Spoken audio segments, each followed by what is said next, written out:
So in my search, when I was getting ready to go out west for this trip, I thought I would try to connect with culture makers, artists, zine makers, and try to find some people in advance. And then half of it I would just, let surprises happen, because as we ran into Eric Hill, for instance, he told us of a whole bunch of cool stuff. One of the people I heard about was this artist, Heather Benning. And Heather Benning is I'm so excited about her art. She's my favorite new artist, new to me artist. And, she's been making art her whole life probably.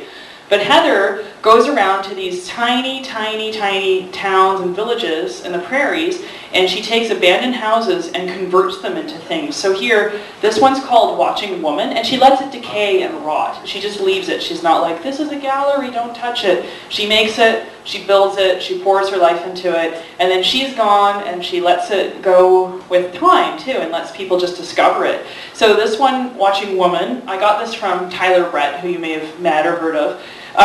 This is this lady, her whole body fills the kitchen. So Tyler, who runs All Citizens, which we're going to talk about in a moment, out in Bruno, Saskatchewan, a town of about 465 people, Tyler was just out driving one day near Anaheim, Saskatchewan, on his way home from work, and he saw this mystery kind of house that looked kind of cool. So he walked in, and he tested the step, to see if it would cave in on him, and he walked through the living room, and he went to open the door to the kitchen, and about 100 pigeons flew out of his face, and it was totally terrifying, and all he could see was this huge white wall, and it was the body of the Watching Woman, which is built all through the house.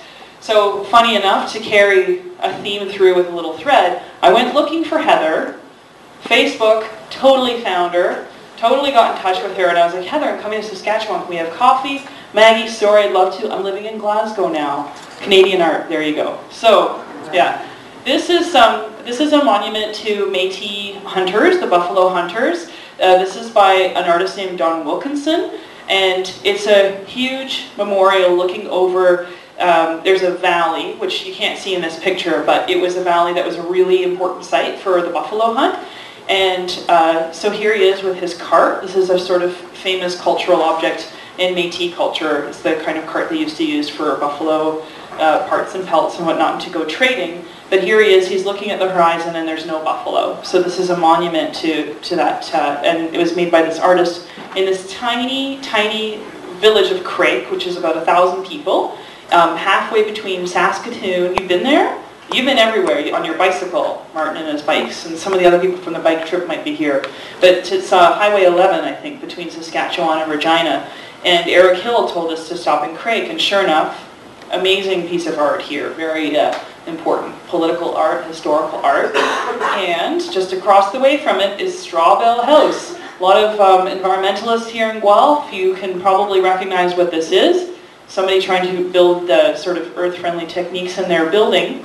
Craik, Saskatchewan offered plots of land for $1 for people who wanted to move there and build houses of an ecologically sound principle. So it attracted a lot of people who are now in the process of building houses by these techniques. So this is just an example.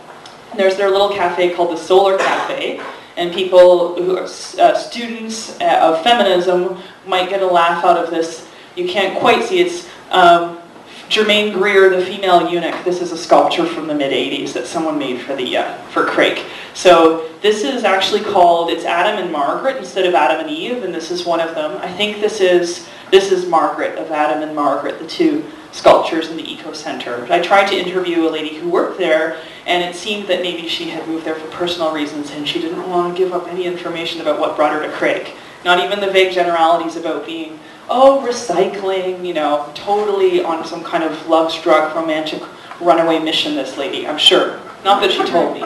See it in her face. This is my good friend Live Mossbaugh, probably biggest Beyonce fan in Saskatchewan. His bird sings along to Sugar Mama. Chups is the bird's name, and it's an amazing sight to behold. Lays an egg almost every time Beyonce is on the television. But this is All Citizens in Bruno, Saskatchewan. Population 465. It's about an hour-and-a-half drive from Saskatoon. And this guy, Tyler Brett, who's actually from out west, from a bigger city, Vancouver, and his partner, Serena, who lives in Toronto now doing a master's. They moved from their large cities to Bruno, Saskatchewan. They actually drove around looking for a small city to buy a little house, a little tiny house, and start to build something in a small city. So this is the reverse of this process of moving from small places to big places in search of work. It's let's move somewhere small and let's make it ourselves. Let's make culture. Let's do something. So they bought this old shop, and as you can see, all you zinesters will recognize, it's full of zines and cool crafts and stuff. And Liaf in his hoodie is just in awe of what's going on. And this is a big city kid who's just like, whoa, you know? Anyways, so I shouldn't portray him that way. He's not so naive and innocent as to say whoa at something like that. But, you know, he's enjoying himself in All Citizens, which gets its name because next door there's a senior citizen center. And this is, I mean, you pull up to a town that size and you see art, zines, music in a window, and you just think, am I dreaming? Here's a shot of it. Youth culture, independent youth culture going on. People drive here from hours around to come check out shows. This was on a night of a show. But also locals. I met this guy, Alan, in his 60s, who's just a guy who's lived in Bruno all his life. Not just a guy in Bruno, but I mean, I'm saying he wasn't like some kind of like, yeah, I heard about this cool thing from Broken Pencil. He's lived there his whole life, and he goes every Saturday to have a hangout with Tyler Brett, who runs it now, and just talk.